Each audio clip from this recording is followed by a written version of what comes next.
And then he took up a fax. He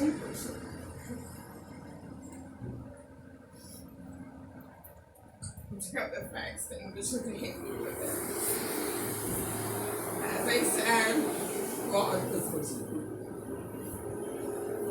Because it just disconnected from the handle, and then I just got a cut on my knee. Then one day he was running me with a knife.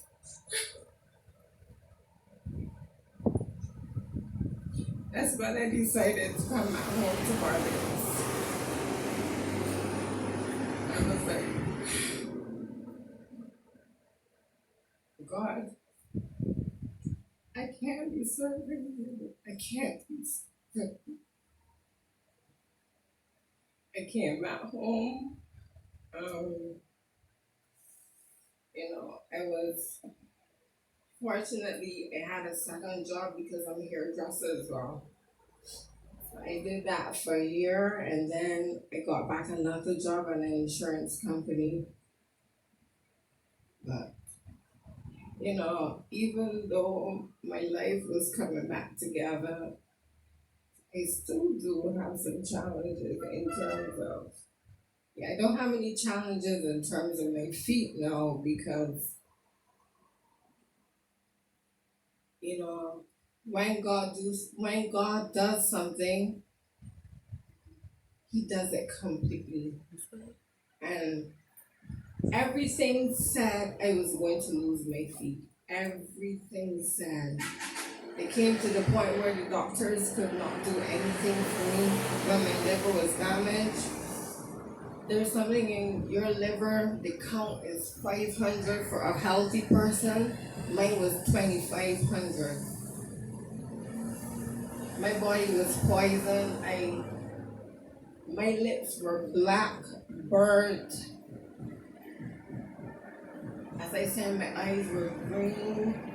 I was just a mess. I was just a mess. But God healed me. And I'm thankful that I didn't take the advice of people and going to these people, and then I would have to be constantly putting things on my body to keep whatever spirits off. For me, I thought that was bondage. Having to wear these things around your arms and put things in your house just to keep evil away from you. I thank God that I trusted in my God. I said, if God doesn't heal me, my family wanted to tell me I need to go to the hospital. If not, they're going to tie me up and take me. I said, no, you're not going to take me anywhere. I'm not going anywhere.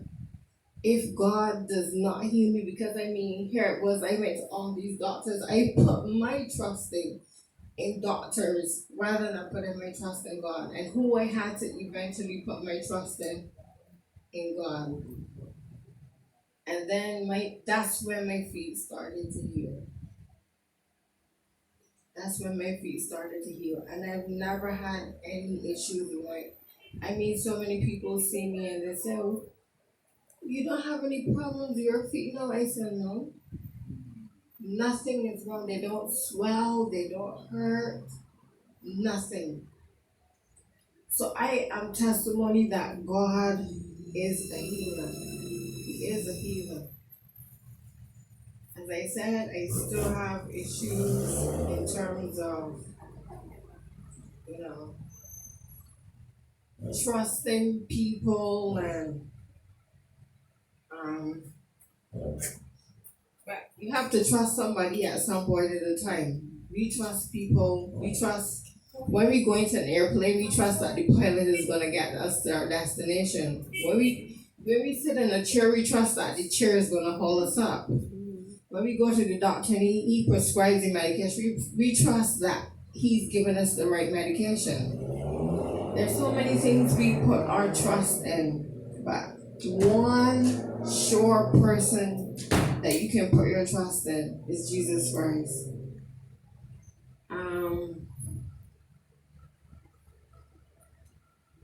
I want to give you was very, after being going through all of that, coming back to bars, as I said, I was not working for a year full time. So I had a lot of time to spend with God. And, you know, prayer is very important. In order for you to reach different levels of power, you need to pray. And I would advise you to, as Bishop Duncan Williams, he's an African preacher, he will always say, look at the Muslims. They pray 5 times a day. How many times do we really pray? We pray some days on mornings or some days at night. But he was saying we should at least pray 3 times a day. And I would suggest you do so by, you can probably do a 6 o'clock, 12 o'clock midday, 12 o'clock midnight, or 6 o'clock, 12 o'clock midday, 9 p.m. at night. But have times, it doesn't have to be a long prayer. It could be less than 5 minutes, but just make sure that you schedule prayer in your day. And what helped me too was praying in tongues. That is very powerful. Very, very powerful. You see miraculous results in praying in tongues. But just to warn you that just as you see miraculous results, you have to look out for those attacks as well. Yes. Because he will send them. The devil will send them. Because he doesn't want you to do it. So make sure you pray in tongues. That's very important. And people say, miracles aren't for this time. Miracles still do happen. They still do happen. And you have the ability to experience them whenever you want to experience them. It's for you to tap in to the Spirit. To have that relationship with God. And he shows up. He shows up for the smallest thing that you require, you can trust him for it. I remember a time I went to someone's house to do their hair, and I had this, it was late in night time, and I just had this great desire to eat tuna. And it was like, Lord, I would like some tuna now. I knew that the lady's husband came out. And I didn't say anything to anybody. He came out, he said, we just came back from overseas. I gave me 6 tins of tuna. So even he hears he knows your thoughts, he knows your simplest desire. Sometimes you don't even have to say anything. Right now, and many times, I trust him. There were times I went to work, I didn't have a cent.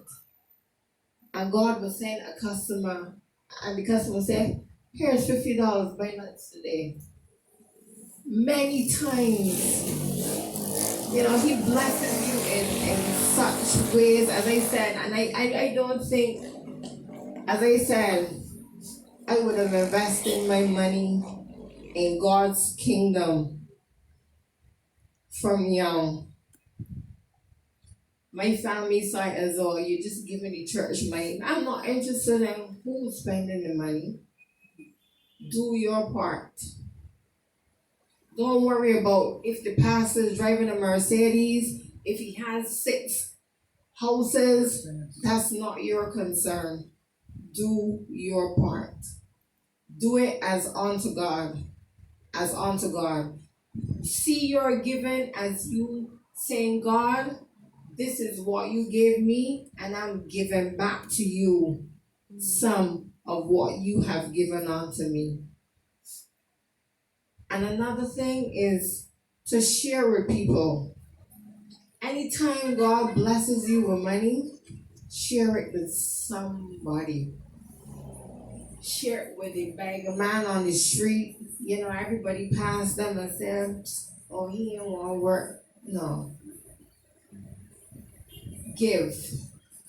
Because you don't necessarily get it back from who you give it to. But God, as I said, He gives you back a return. Even with my house, I never thought I would have a house. And I got my house before even $5 again. When they called me for that offer for the house, I was like, Lord, I don't have a cent. I said, but the same way you gave me that car, you can give me this house. I went to work. I had 2 weeks to make the decision if I'm gonna accept the house. I called every bank, I called every credit union, went in. Everybody said no because of my debt. I had lots of debt. Lots of debt and 2 children to support, a 3-year-old and a 4-year-old. And their father is not playing his part in their lives. And I was like, God, this is impossible. My aunt said to me, which that stopped me. She said, Stacia, God never He doesn't do things halfway.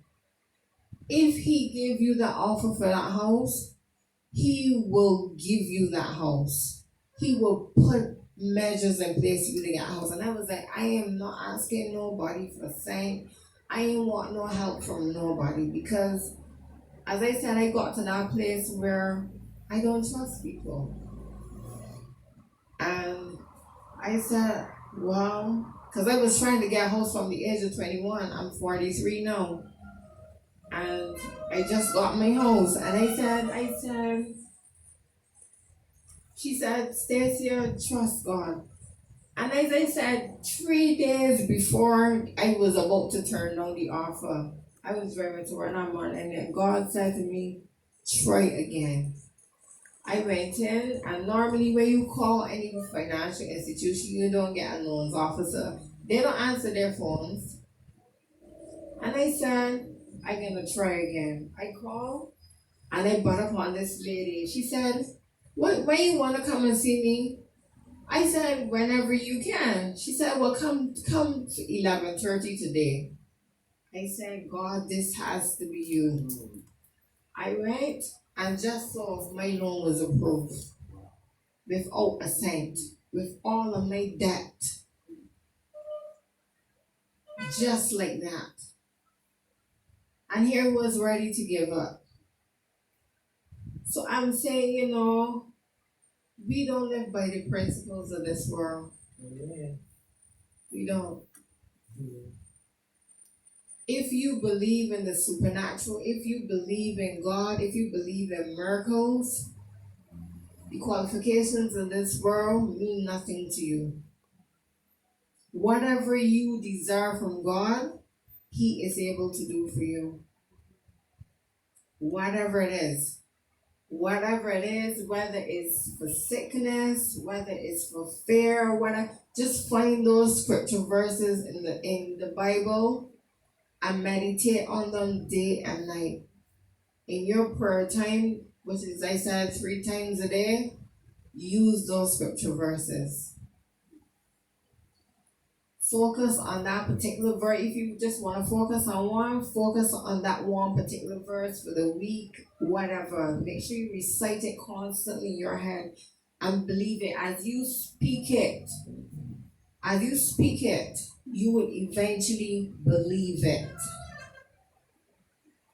And through all of this, I ended up creating cards for the various areas in life, like for if you want peace.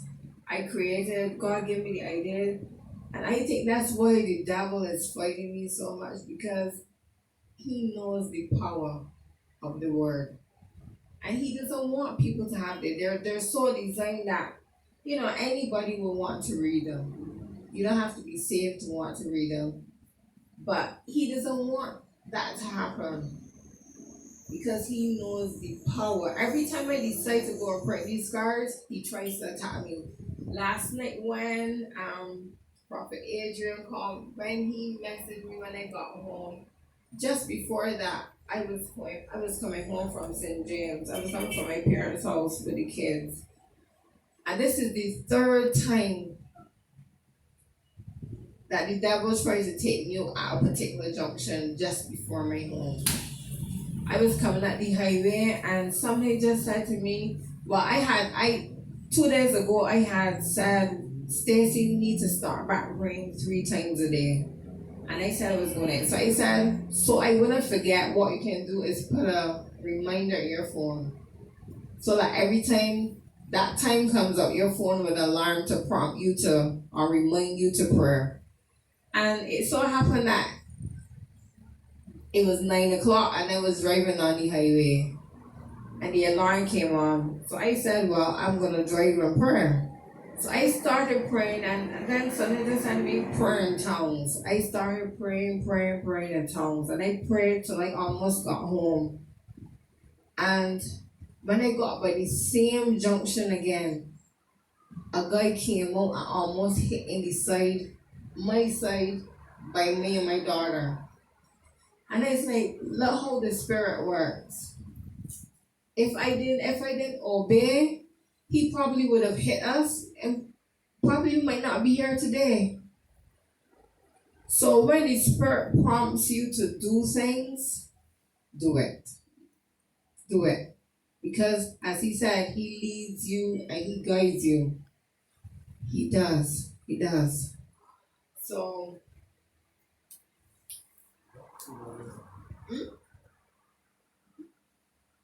oh, right.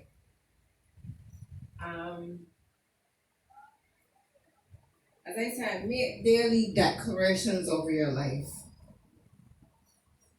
For whatever problem you're going through, find those scripture verses and use them. Use them. It works.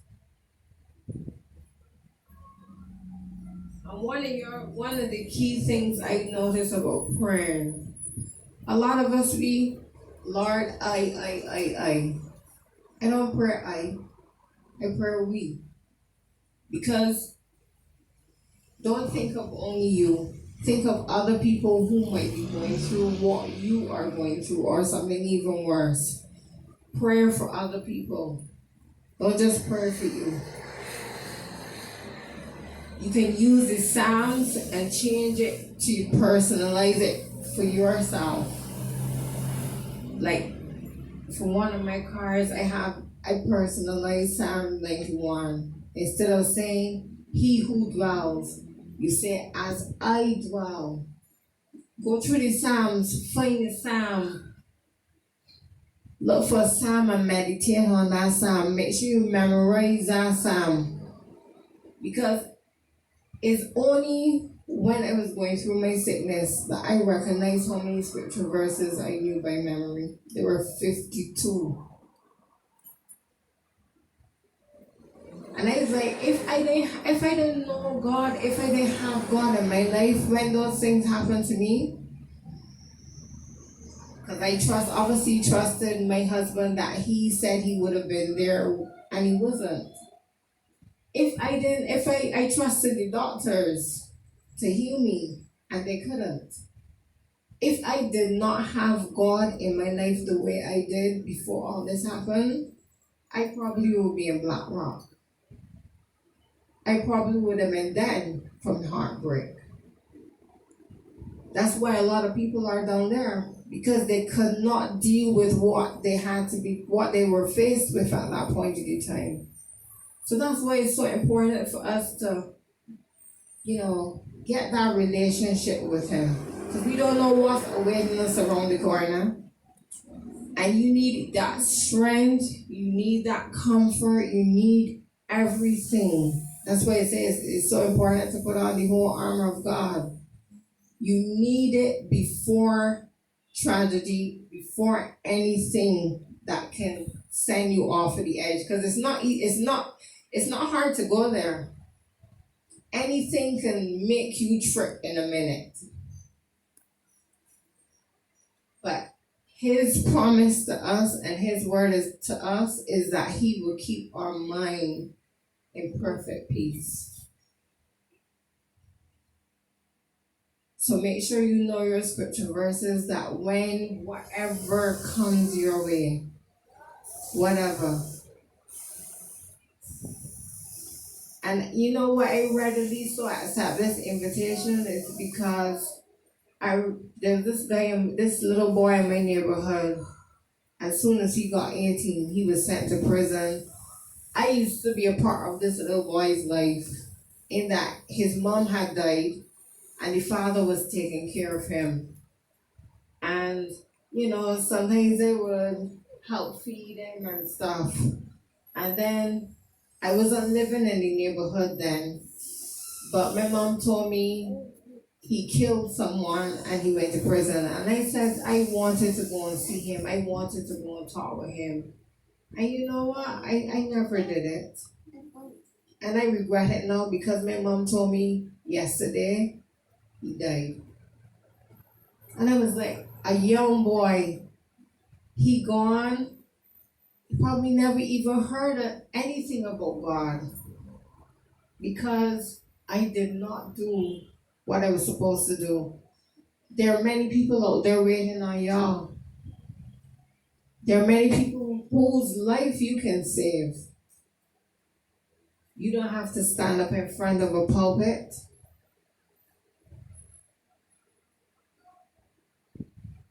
Could be one of your same family members.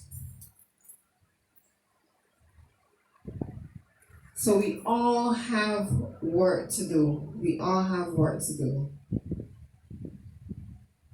So don't let somebody die and go to hell because we had the opportunity. We had the opportunity to do it. We had the opportunity to save them, but we didn't.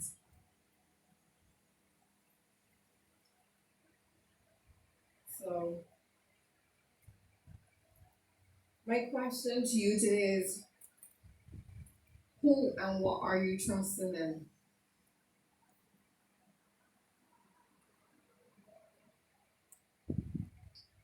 We trust in so many things. We trust that when we go to school and we learn about we gonna get a good job and then we can have all these titles and what if you lose the job? You're nobody. You own all these houses, you have all this money on your bank. What if there's a hurricane? You still don't have that. You still can't live in the house. You still don't have access to all the money.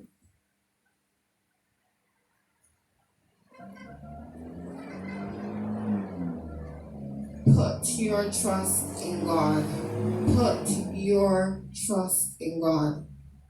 Yeah, we need to trust man sometimes, but don't let man, don't put all of our trust in man.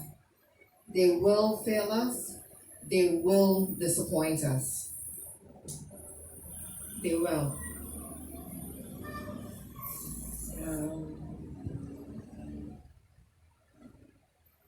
Okay, so I just wanna give you now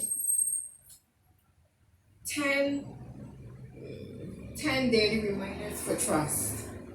1. I will trust in the Lord with all my heart and lean not unto my own understanding. In all my ways I will acknowledge him and he will direct my path. 2. I will trust in the Lord my God and obey him. 3. I will trust the Lord even in times when it's hard to trace him. Sometimes you're going through and you feel like God is not even there.